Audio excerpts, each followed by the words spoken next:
Tenía 62 años cuando mi hijo me gritó frente a una sala llena de ejecutivos importantes. «Sal de aquí, vieja demente, no entiendes nada de esto». Y entonces escupió en mi cara. Sentí la saliva resbalar por mi mejilla mientras todos en esa sala desviaban la mirada. Miré la pantalla donde brillaba un contrato por millones de dólares, el futuro de la empresa que yo había construido con mis propias manos durante 30 años. Mi hijo esperaba que yo suplicara, que me disculpara, que saliera arrastrándome como una perra regañada. En lugar de eso, tomé mi bolso, me limpié la cara con dignidad y dije solamente 2 palabras: buena suerte. Lo que él no sabía, lo que ninguno de ellos sabía en ese momento, era que acababa de cometer el error más grande de su vida. Sigue mi historia hasta el final y comenta la ciudad desde donde me estás viendo para saber qué tan lejos ha llegado mi relato. Cuando salí de esa sala de juntas, mis manos temblaban. No de miedo, no de tristeza, temblaban de una rabia tan pura, tan clara, que casi me asustaba a mí misma. Caminé por el pasillo de mármol de esas oficinas en Polanco, el sonido de mis tacones resonando en las paredes, y por primera vez en décadas sentí algo parecido a la libertad. Porque finalmente había visto la verdad. Finalmente había abierto los ojos. Dejé que la puerta del elevador se cerrara, y solo entonces, en la soledad de esa caja de metal descendiendo, permití que una lágrima rodara por mi mejilla. Una sola. No iba a darles más que eso. Ya les había dado suficiente. Les había dado todo. Mi nombre es Beatriz Soledad Mendoza de Carranza. 62 años de vida, 35 de matrimonio, 30 de construir un imperio.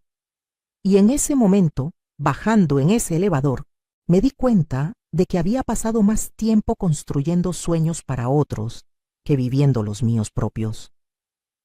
Nací en un pueblo pequeño de Michoacán, donde las mujeres aprendíamos a hacer tortillas antes que a leer. Mi madre murió cuando yo tenía 12 años, dejándome a cargo de 5 hermanos menores. Mi padre trabajaba en el campo de sol a sol. Llegaba tan cansado que apenas podía comer antes de desplomarse en su petate. Yo me convertí en madre, en cocinera, en lavandera. Aprendí a multiplicar frijoles, a hacer que medio kilo de masa rindiera para 7 bocas hambrientas. Pero también aprendí a soñar. Por las noches, cuando todos dormían, yo estudiaba con una vela. Terminé la secundaria, luego la preparatoria. Me gané una beca para estudiar administración de empresas en la Ciudad de México. El día que me fui de mi pueblo, mi padre me abrazó y me dijo que regresara pronto, que una mujer sola en la capital se perdía. No regresé pronto. No me perdí tampoco. Conocí a Roberto Carranza en mi 2º año de universidad. Él estudiaba ingeniería, venía de una familia de clase media de Guadalajara. No eran ricos, pero tampoco habían conocido el hambre como yo. Roberto era guapo, ambicioso, lleno de ideas pero sin disciplina para ejecutarlas. Yo era todo lo contrario. Tenía la disciplina de quien había criado a 5 hermanos mientras estudiaba. Tenía el hambre de quien conocía la pobreza y jamás quería volver a ella. Nos casamos cuando yo tenía 26 años. Yo ya trabajaba en una empresa de importaciones. Había escalado rápidamente. Roberto cambiaba de trabajo cada 6 meses, siempre con una excusa, siempre culpando a los jefes, a los compañeros, al sistema. 2 años después nació nuestro hijo Diego. Hermoso, perfecto, el centro de mi universo. Cuando Diego tenía 3 años, perdí mi trabajo. La empresa quebró de la noche a la mañana. Roberto estaba otra vez desempleado. Teníamos deudas, un niño pequeño y 0 ingresos. Esa noche, sentada en la mesa de nuestra cocina diminuta, rodeada de facturas impagas, tomé una decisión. Nunca más iba a depender de nadie. Con los pocos ahorros que nos quedaban y un préstamo que me hizo mi antiguo jefe porque confiaba en mí, abrí un pequeño negocio de importación de textiles. Trabajaba 18 horas al día. Dejaba a Diego con una vecina, salía antes del amanecer, regresaba cuando él ya dormía. Los fines de semana eran para él, pero entre semana yo era una máquina de trabajo y ambición. Roberto decía que me apoyaba, pero en realidad lo que hacía era quedarse en casa, buscar trabajo sin mucho entusiasmo y poco a poco acomodarse en el papel de esposos de empresaria. Al principio me molestaba, luego me daba igual. Yo estaba construyendo algo más grande que mi matrimonio. Estaba construyendo seguridad, futuro, un legado. En 5 años, mi pequeño negocio de textiles se había convertido en una empresa mediana. En 10 años, éramos uno de los principales importadores del país. En 15, habíamos diversificado a manufactura propia. Yo era la mente detrás de cada decisión, cada estrategia, cada movimiento. Roberto oficialmente era el subdirector, pero todos sabían que era un título de cortesía. El verdadero poder era mío. Diego creció viendo a su madre triunfar. Estudió en Esmeste, en los mejores colegios, veraneaba en la playa, nunca le faltó nada. Quizá ese fue mi error, darle todo sin enseñarle el valor de nada. Él no conoció el hambre que yo conocí.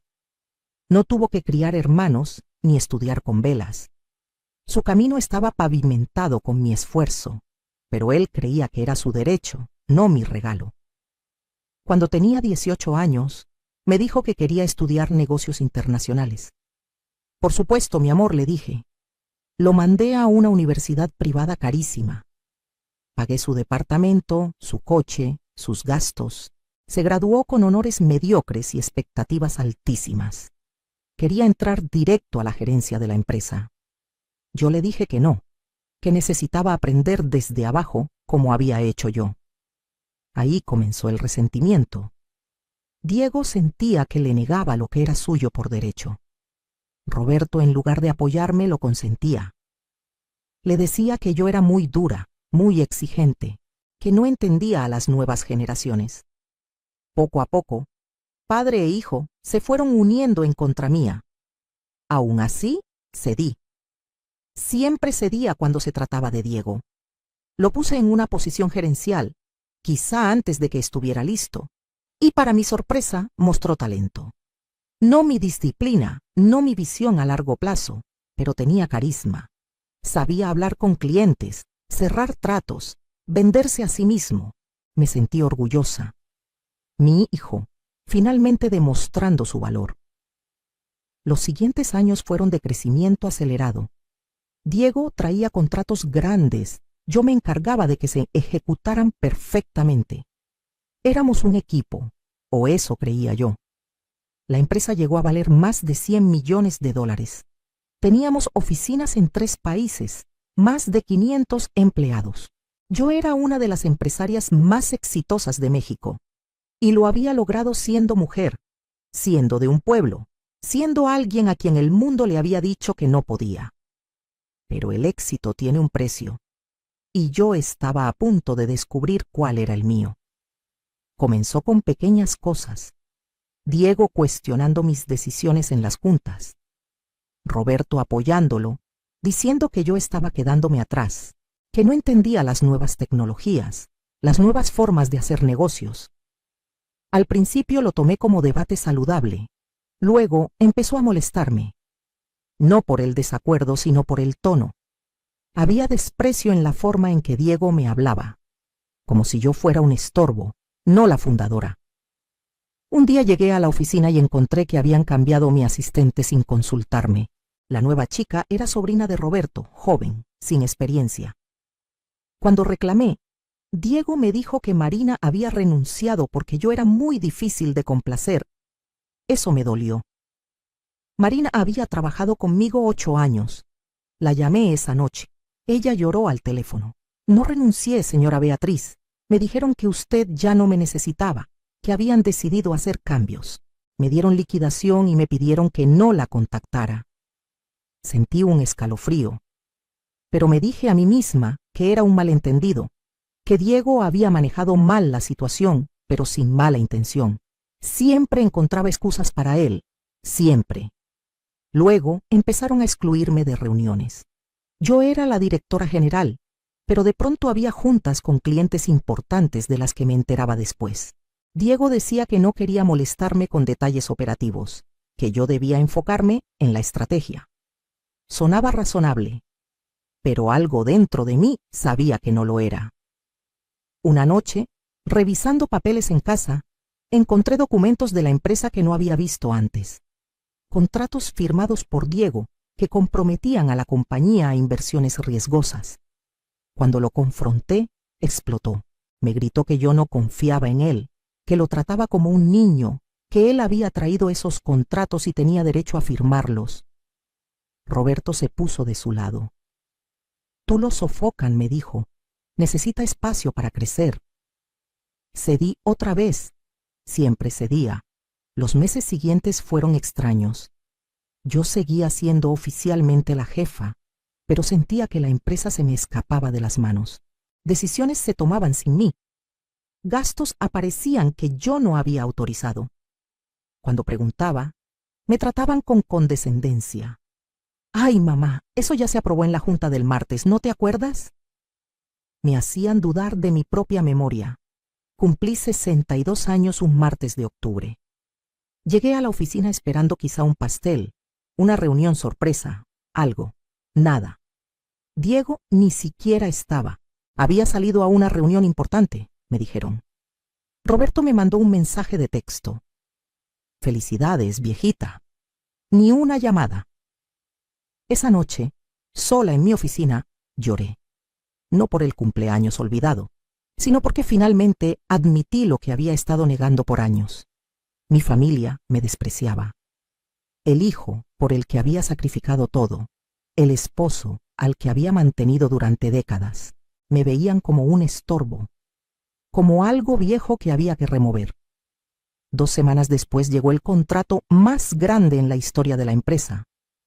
Una cadena internacional quería que fabricáramos su línea completa de textiles para América Latina. $500 millones en 5 años. Diego había estado negociando por meses. Yo apenas sabía los detalles. Convocó una junta especial. Sala de juntas llena de ejecutivos, abogados, contadores. Yo llegué y sentí las miradas. Lástima, incomodidad. Diego estaba al frente radiante presentando el contrato en la pantalla gigante. Ni siquiera me saludó. Empezó a hablar de visión, de futuro, de nueva generación. Habló durante 20 minutos sin mencionar mi nombre una sola vez. Como si la empresa hubiera aparecido de la nada, como si él la hubiera construido solo. Me levanté para hacer una pregunta sobre los términos del contrato. Había cláusulas que me preocupaban, compromisos de producción que parecían imposibles de cumplir en los tiempos establecidos. Diego me miró con fastidio. «Mamá, esto ya está negociado. Por favor, no compliques las cosas», insistí. «No estoy complicando, estoy siendo prudente. Estos números no cuadran con nuestra capacidad actual». Entonces explotó. «Frente a todos. Esto es exactamente el problema. Tú no entiendes cómo funciona el mundo ahora. Sigues pensando como comerciante de pueblo. Esto es Liga Mayor y tú ya no das el nivel». El silencio en la sala fue absoluto. Intenté mantener la compostura. «Diego, soy la fundadora de esta empresa. Tengo derecho a cuestionar». Se rió. Una risa cruel, llena de veneno. «Fundadora. Hace 30 años quizá fuiste relevante. Ahora solo estorbas. Todos lo saben, todos lo piensan. Yo soy el único con los huevos para decírtelo». Caminó hacia mí. Podía oler su colonia cara, la que yo le había regalado en Navidad. «Sal de aquí, vieja demente. No entiendes nada de esto». Y entonces lo hizo. Escupió en mi cara. El tiempo se detuvo. Sentí la humillación caliente en mi mejilla. Nadie se movió. Nadie dijo nada. Roberto estaba ahí, en la esquina de la sala, mirando al piso. Mi esposo, el padre de este hombre que acababa de escupirme, sin decir una palabra en mi defensa. Saqué un pañuelo de mi bolso, me limpié despacio, con toda la dignidad que pude reunir. Miré a Diego a los ojos. Luego miré la pantalla donde brillaba ese contrato de 500 millones y sonreí. Una sonrisa pequeña, tranquila. Buena suerte, dije, y me fui. En el elevador, bajando, mi cerebro trabajaba a 1000 por hora. 30 años construyendo, 30 años sacrificando. Y así era como terminaba. Escupida por mi propio hijo, traicionada por mi esposo, humillada frente a personas que me habían visto construir ese imperio desde cero. Llegué al estacionamiento, subí a mi coche. Y ahí, finalmente sola, no lloré. Hice algo mejor. Empecé a planear. Verás, hay algo que Diego no sabía, algo que Roberto había olvidado convenientemente. Cuando fundé la empresa hace 30 años, la registré a mi nombre. Beatriz Soledad Mendoza. Luego, cuando nos expandimos, cuando nos convertimos en sociedad anónima, necesitábamos más estructura legal. El abogado me aconsejó distribuir acciones. Le di el 40% a Roberto. En ese momento todavía creía en nuestro matrimonio. Todavía pensaba que éramos un equipo. Le di el 10% a Diego cuando cumplió 25, como regalo, como inversión en su futuro. Repartí otro 10% entre ejecutivos clave, como incentivo de lealtad. Yo me quedé con el 40%. Pero aquí está lo que ellos olvidaron, lo que nunca les importó averiguar porque estaban tan seguros de que yo era solo una vieja tonta. Ese 40% estaba dividido en acciones clase A y clase B. Las clase A, que yo poseía en su totalidad, tenían poder de voto doble. En términos prácticos, yo controlaba el 55% de los votos de la empresa. Mayoría absoluta. Sin mí, ninguna decisión importante podía tomarse legalmente. Ningún contrato de ese tamaño podía firmarse. Ningún cambio en la dirección podía ejecutarse. Diego pensaba que con el 40% de su padre, más su 10, más el apoyo de algunos ejecutivos, podía hacer lo que quisiera. Pensaba que yo era solo una figura decorativa, un nombre en el papel. Estaba a punto de descubrir lo equivocado que estaba. Pero no iba a actuar de inmediato. No. Eso sería demasiado fácil, demasiado rápido. Yo no había construido un imperio siendo impulsiva. Y no iba a destruir a mi hijo siendo obvia. Esto requería estrategia, paciencia. Timing perfecto. Esa noche llegué a mi casa. La mansión en las Lomas que yo había comprado, que yo había pagado, donde ellos vivían como reyes gracias a mi trabajo. Roberto estaba en la sala, viendo televisión, como si nada. Ni siquiera levantó la vista cuando entré. ¿Vas a decir algo?, le pregunté. ¿Sobre qué? Sobre que tu hijo me escupió hoy. Sobre que me humilló frente a toda la junta directiva. Suspiró, como si yo fuera la que estaba siendo dramática. Beatriz, tú lo provocaste. Diego está bajo mucha presión. Ese contrato es importante. Tú siempre lo cuestionas, siempre lo haces quedar mal. Me quedé ahí, mirando a este hombre con quien había compartido 35 años de mi vida. Este hombre que llegó a mí sin nada, al que di un título, un puesto, un estilo de vida, y me estaba diciendo que yo me merecía que me escupieran. Tienes razón, le dije. He sido muy dura con Diego. Voy a dar un paso atrás. Roberto pareció sorprendido. ¿De verdad? Sí. Creo que necesito descansar. He estado trabajando 30 años sin parar. Quizá es tiempo de dejar que la nueva generación tome las riendas. Vi el alivio en su cara. Eso fue lo que más me dolió. No preocupación por mí, no culpa por lo que había pasado. Solo alivio de que finalmente me estaba quitando del camino. Me parece perfecto, dijo. Te va a hacer bien. Además, ya estamos grandes. Deberíamos viajar más, disfrutar. Claro, respondí. Voy a hacer algunos cambios. Tomarme unos días. Pensar en mi futuro. Subí a mi habitación. Hacía 3 años que Roberto y yo teníamos cuartos separados. Él decía que era por sus ronquidos. Yo sabía que era porque ya no soportábamos ni dormir en la misma cama.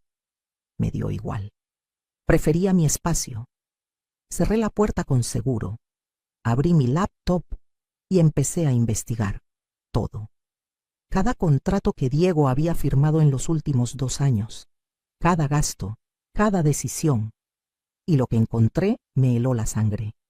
Diego no solo había sido irrespetuoso, había sido criminal, había firmado contratos fraudulentos, inflado gastos, desviado fondos. Había estado robando de la empresa, mi empresa. Pequeñas cantidades al principio, luego cada vez más grande. En total, casi $2 millones en cuentas fantasma. Tenía toda la evidencia ahí, en su propia computadora de trabajo, a la que yo tenía acceso como directora general. Era tan arrogante que ni siquiera había intentado ocultarlo bien. Pensaba que yo era demasiado vieja, demasiado tonta para revisar. Descargué todo. Lo respaldé en 3 lugares diferentes. Y luego hice algo más. Llamé a Rodrigo Santamaría, mi abogado personal. No el abogado de la empresa, sino mi abogado privado, el que había llevado mis asuntos legales personales durante 20 años. Rodrigo, necesito verte mañana temprano y necesito absoluta discreción. A la mañana siguiente, en su oficina, le mostré todo. Los documentos corporativos que probaban mi mayoría de control, la evidencia del fraude de Diego, todo. Rodrigo silbó bajo al ver las cifras. Beatriz, esto es suficiente para meterlo a la cárcel. No quiero meterlo a la cárcel, dije. Es mi hijo, pero tampoco voy a permitir que destruya lo que construí. Necesito opciones. Pasamos 3 horas diseñando una estrategia. Legal, hermética, devastadora. Cuando salí de esa oficina, tenía un plan completo. Solo necesitaba el momento perfecto para ejecutarlo. Los siguientes días fueron teatro puro. Llegaba a la oficina, sonreía, asentía. Cuando Diego presentaba sus ideas, yo decía, qué bueno, mijo, adelante. Cuando Roberto sugería que debería tomar vacaciones, yo decía, tienes razón, amor, estoy cansada. Ellos pensaban que finalmente me habían quebrado, que el escupitajo había sido la gota que derramó el vaso y yo había aceptado mi derrota. Los veía susurrar entre ellos, sonreír con complicidad, seguramente planeando cómo iban a sacarme completamente. Una semana después del incidente, Diego convocó otra junta. Esta vez los invitados eran los representantes de la cadena internacional. Iban a firmar el contrato de 500 millones, la junta más importante en la historia de la empresa. Yo llegué temprano. Me senté en mi lugar de siempre, en la cabecera de la mesa. Diego entró con los ejecutivos extranjeros, riendo, dándose importancia. Cuando me vio, su sonrisa vaciló un segundo.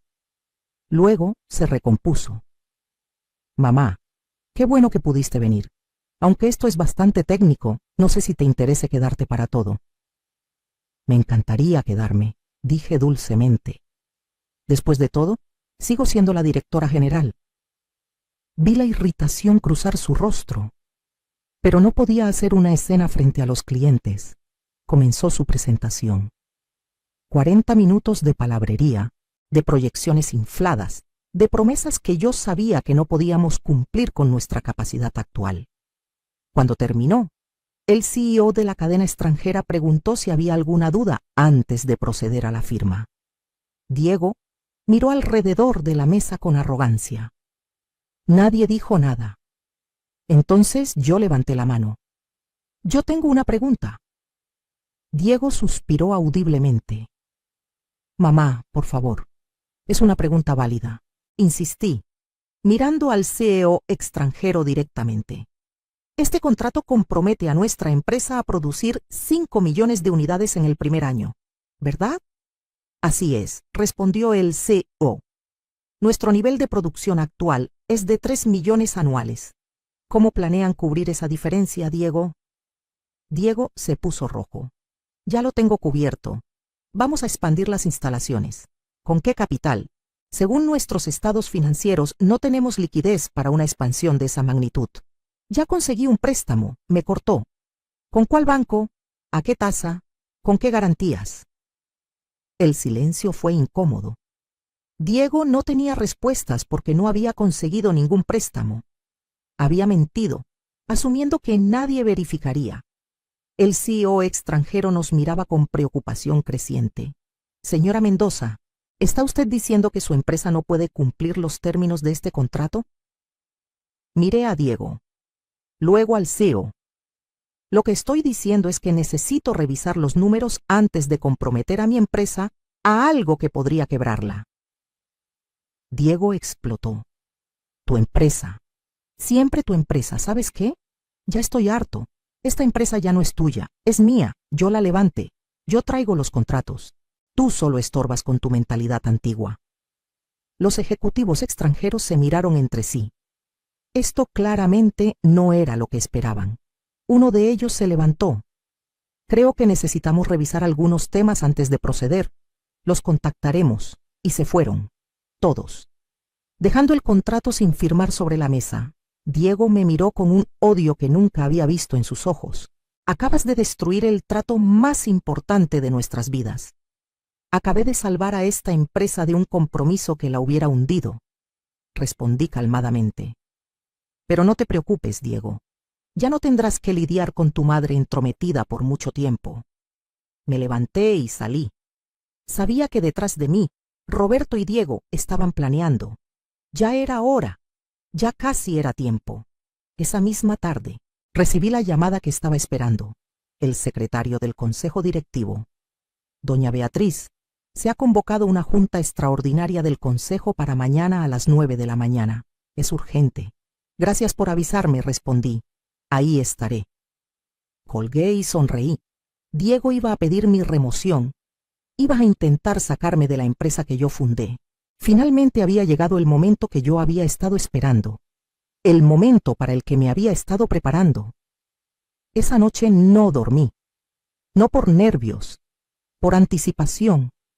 30 años construyendo, una semana planeando, y mañana justicia. Llegué a la oficina a las 8:30. El consejo directivo estaba compuesto por 7 personas.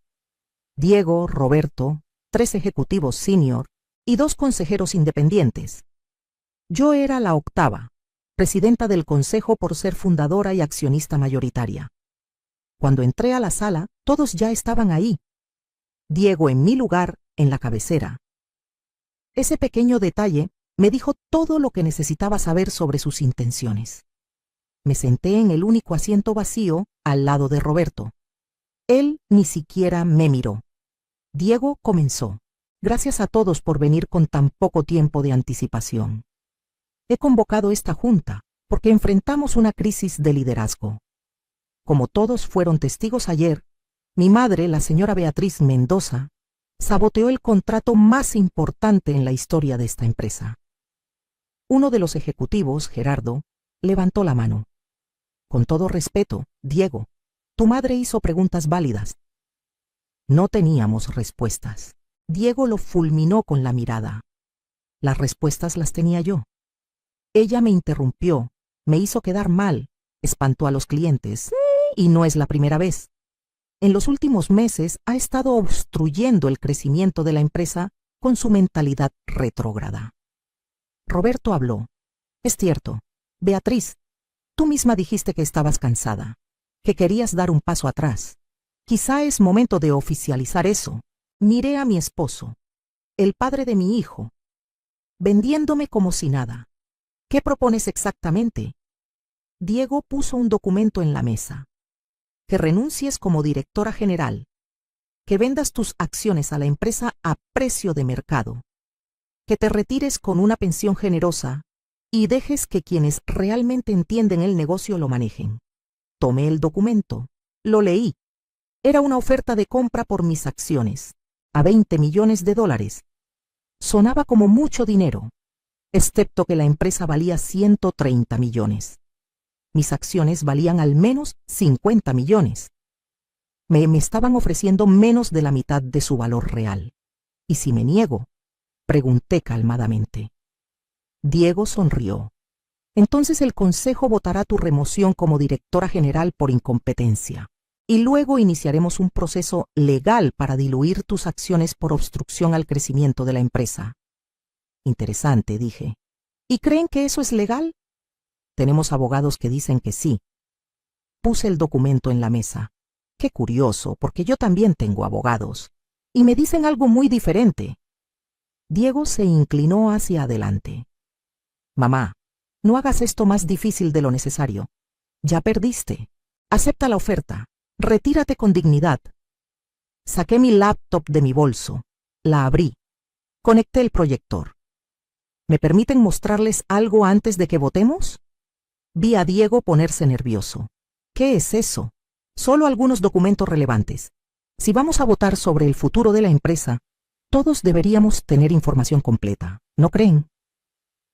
En la pantalla apareció la estructura accionaria de la empresa. Diego, ¿puedes explicarle al consejo cómo funcionan las acciones clase A y clase B? Se puso pálido. Yo. No veo qué relevancia tiene eso. Tiene toda la relevancia. Verán, señores, cuando esta empresa se constituyó como sociedad anónima hace 15 años, se emitieron dos clases de acciones. Las clase B, que tienen un voto por acción, y las clase A, que tienen 2 votos por acción. Yo poseo el 100% de las acciones clase A. Proyecté la siguiente diapositiva. Los números eran claros. Roberto, 40% de acciones clase B, 40 votos. Diego, 10% clase B, 10 votos. Ejecutivos, 10% clase B, 10 votos. Beatriz, 40% de acciones clase A, 80 votos. Como pueden ver, yo controlo el 55% de los votos en esta empresa, mayoría absoluta, lo que significa que ninguna decisión importante puede tomarse sin mi aprobación, incluyendo y especialmente mi propia remoción. El silencio fue sepulcral. Roberto miraba la pantalla como si nunca hubiera visto esos documentos. Probablemente nunca los había leído. Diego estaba blanco como papel. Pero déjenme mostrarles algo más, continué. Porque no se trata solo de quién controla qué. Se trata de quién ha estado manejando esta empresa responsablemente y quién no. La siguiente diapositiva mostró las transferencias sospechosas. 2 años de movimientos financieros irregulares, todos autorizados por Diego. Cuentas offshore, gastos inflados, contratos fantasma. Durante los últimos 24 meses, alguien ha estado desviando fondos de esta empresa. En total, $1.900.000 han desaparecido en cuentas que no existen en nuestros libros oficiales. Los ejecutivos murmuraban.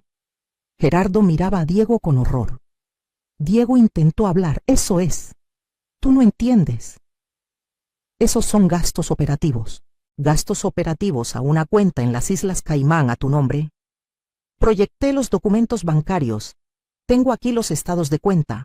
Tu nombre, tu firma, tu foto de identificación. Eso es mentira, gritó Diego. Tú falsificaste eso. Rodrigo Santamaría, mi abogado, que había entrado silenciosamente minutos antes, habló desde la puerta. No es falso. Yo personalmente verifiqué cada documento con las instituciones bancarias correspondientes. Todo es auténtico, y es evidencia suficiente para presentar cargos criminales por fraude y malversación. Diego se levantó tan rápido que tiró su silla. Esto es una trampa. Tú me tendiste una trampa.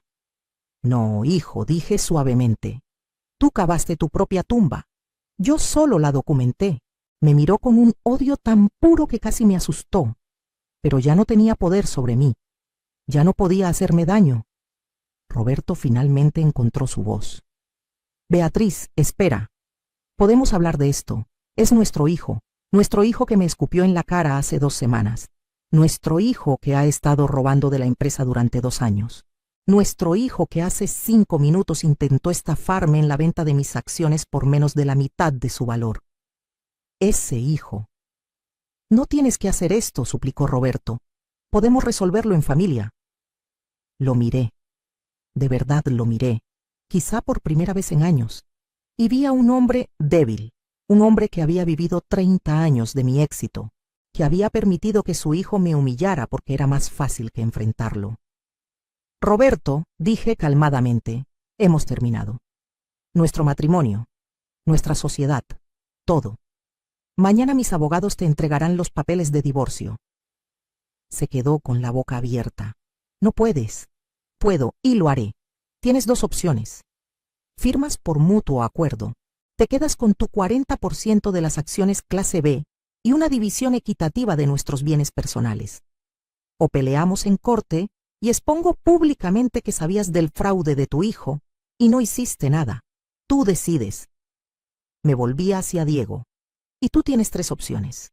1. Renuncias hoy. Me devuelves cada peso que robaste y yo no presento cargos criminales. 2. Te niegas y paso toda esta evidencia al Ministerio Público y te vas a la cárcel. 3. Intentas pelear y te destruyo legal, financiera y públicamente. Tú decides. No puedes hacerme esto, susurró. Soy tu hijo, eras mi hijo, hasta que decidiste escupirme en la cara. Ahora eres un ladrón que cometió fraude contra mi empresa. Las lágrimas empezaron a rodar por su cara. No eran de arrepentimiento, eran de rabia, de frustración de haber perdido. Siempre me odiaste, dijo. Siempre fui menos que tu maldita empresa. Eso me dolió, porque tenía algo de verdad. Quizá sí había puesto la empresa antes que él. Quizá por eso había crecido tan resentido, tan hambriento de poder, pero no justificaba lo que había hecho. Diego, dije más suavemente, yo te di todo. La mejor educación, oportunidades que yo nunca tuve, un camino pavimentado hacia el éxito, pero no te di carácter. No te enseñé a valorar las cosas. Esa fue mi falla como madre. Pero tus acciones como adulto son tu responsabilidad. Me levanté. Caballeros del Consejo, propongo oficialmente la remoción de Diego Carranza de su puesto como vicepresidente ejecutivo, efectiva inmediatamente, por conducta fraudulenta. Todos a favor. Uno por uno, incluso los que habían sido leales a Diego, levantaron sus manos. No tenían opción. La evidencia era irrefutable. Moción aprobada. Diego, tienes hasta el final del día para limpiar tu oficina. Los abogados te contactarán sobre la devolución de los fondos.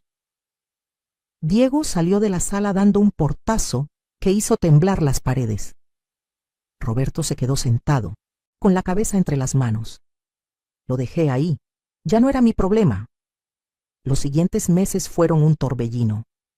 El divorcio fue sorprendentemente rápido. Roberto firmó sin pelear. Creo que parte de él estaba aliviado. 35 años viviendo a mi sombra, finalmente era libre. Se quedó con su 40% de acciones clase B, la casa de Cuernavaca que estaba a su nombre, y la mitad de nuestras cuentas personales. Yo me quedé con todo lo demás. Diego devolvió el dinero. Le tomó vender su departamento, su coche, pedir préstamos, pero lo devolvió. La alternativa era la cárcel. No presenté cargos, pero dejé muy claro que si alguna vez intentaba acercarse a mí o a la empresa nuevamente, no dudaría en hacerlo. La empresa tuvo un mes difícil. Los rumores corrieron. Clientes preguntaban qué estaba pasando. Pero yo hice lo que siempre hice. Trabajé. Me reuní personalmente con cada cliente importante. Les mostré los números. Les demostré que la empresa estaba más fuerte que nunca sin las prácticas fraudulentas de Diego. El contrato con la cadena internacional. Lo recuperé. Yo misma volé a Miami, me reuní con el CEO, le presenté un plan realista de expansión gradual. 3 millones de unidades el primer año, 4 el segundo, 5 el tercero. Con financiamiento real, con proyecciones honestas. Firmamos un contrato de 300 millones en 3 años. Menos que los 500 que Diego había prometido, pero sostenible, real y rentable. Contraté un nuevo equipo ejecutivo. Gerardo, quien había tenido el coraje de cuestionarme incluso cuando era impopular, lo hice vicepresidente ejecutivo. Traje talento joven, pero con ética. Creé un consejo asesor con empresarias exitosas que entendían lo que significaba construir desde abajo. Y por primera vez en 30 años empecé a vivir.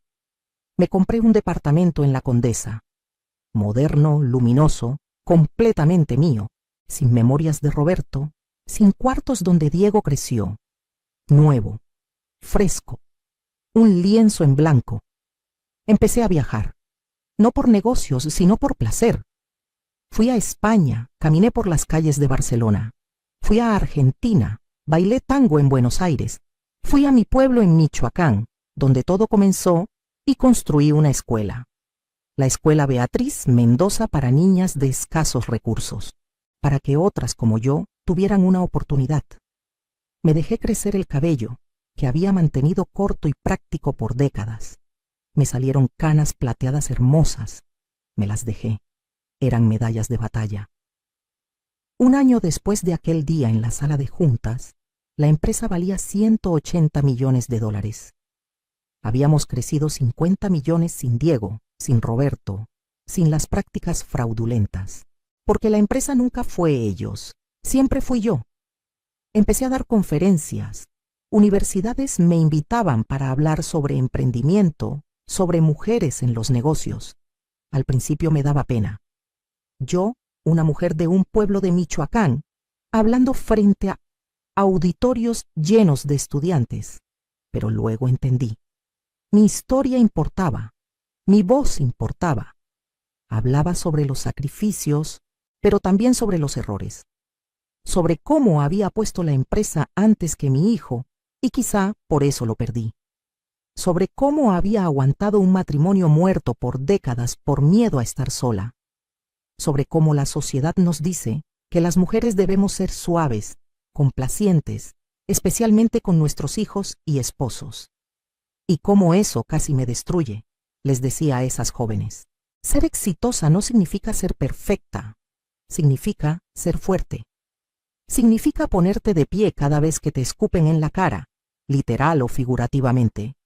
Significa saber tu valor incluso cuando todos te dicen que no vales nada. 2 años después de todo, recibí una carta de Diego, escrita a mano, larga. Pedía perdón.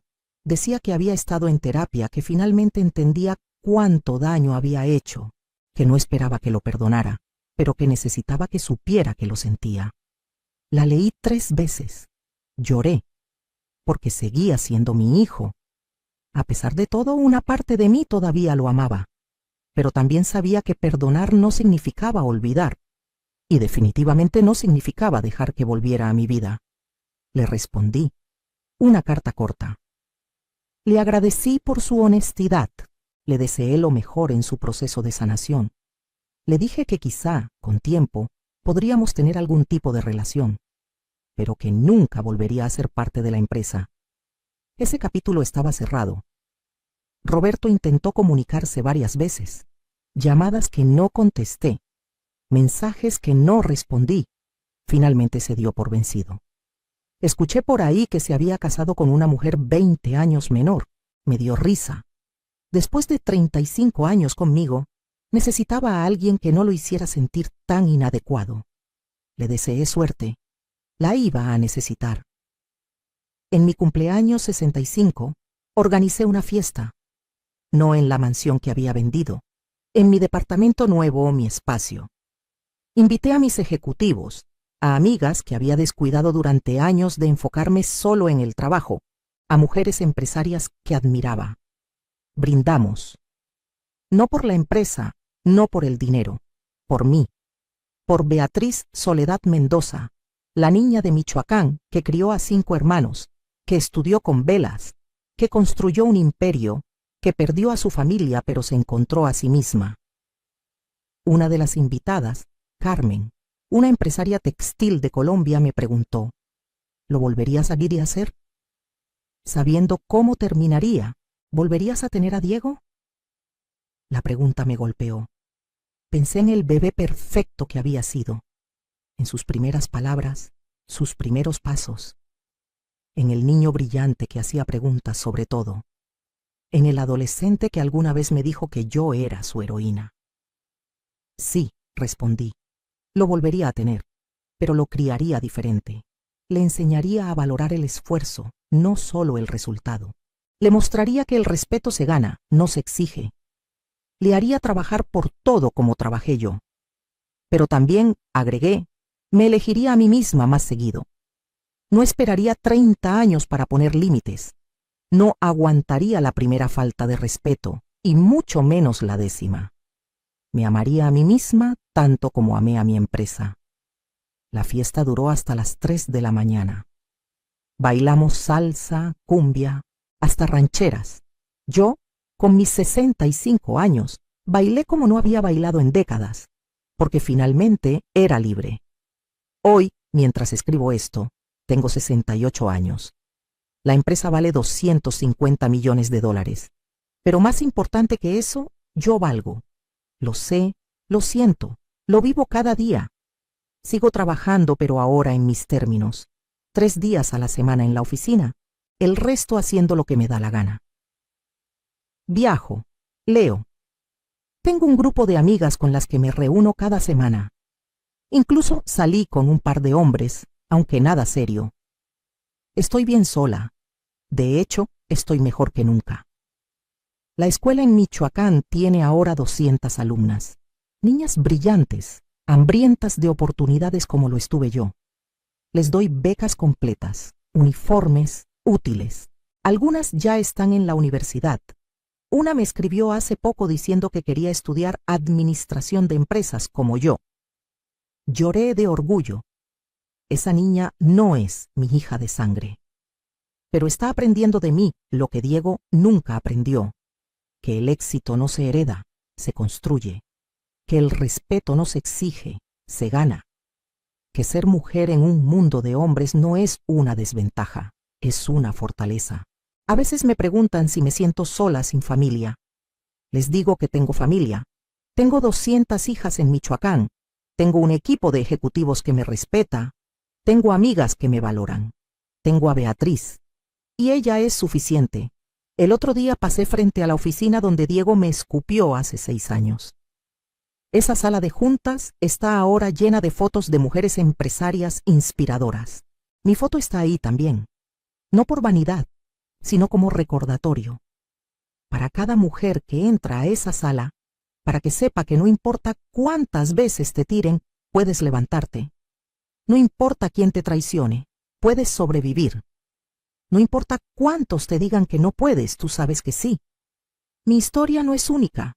Hay miles de Beatrices en América Latina, mujeres que construyen imperios mientras crían hijos, que cargan con familias enteras en sus espaldas, que dan y dan y dan hasta que ya no queda nada.